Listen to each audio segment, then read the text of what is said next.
Last time मैंने आपको उस चौंकाने वाली कहानी की शुरुआत सुनाई थी, जहां जिस पर सबसे ज्यादा भरोसा किया गया वही सबसे बड़ा धोखेबाज निकला। आज इस कहानी का पार्ट 2 है और सच मानिए सस्पेंस अब और भी गहरा हो चुका है। तो चलिए कहानी को वहीं से आगे बढ़ाते हैं जहां पिछली बार छोड़ा था। घर के सारे लोग परेशान थे क्योंकि परिवार का एक सदस्य अचानक गायब हो गया था। हर कोई यही सोच रहा था, आखिर वो गया कहां। पुलिस भी जांच में लगी थी लेकिन कोई सुराग नहीं मिल रहा था। इसी बीच घर का सबसे भरोसेमंद इंसान जिसे सबने अपना समझा था, उसका व्यवहार अचानक बदलने लगा। वो अब ज्यादा चुप रहता था, किसी से नजरें नहीं मिलाता था और हर वक्त बेचैन सा दिखता था। लेकिन किसी को शक नहीं हुआ। आखिरकार भरोसा तो था ही। एक दिन जब पुलिस ने घर की तलाशी शुरू की तो उन्हें कुछ अजीब लगा।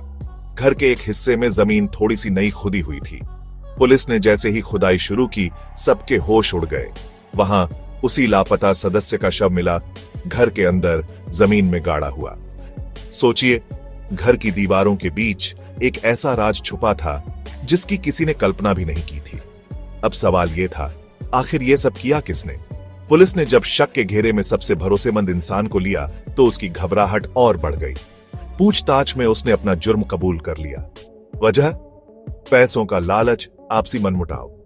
जिस पर सबने आंख बंद करके भरोसा किया वही सबसे बड़ा गुनहगार निकला।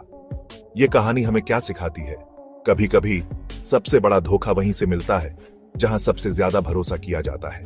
रिश्तों में शक करना सही नहीं, लेकिन आंखें बंद करके भरोसा करना भी खतरनाक हो सकता है। अगर आपको यह कहानी दिलचस्प लगी तो लाइक और सब्सक्राइब जरूर करें। अगले पार्ट में जानिए पुलिस ने कैसे इस केस की परतें खोली और परिवार ने कैसे इस सदमे से उबरने की कोशिश की। मैं फिर मिलूंगा एक नई सच्ची कहानी के साथ। तब तक सतर्क रहें और अपना ख्याल रखें।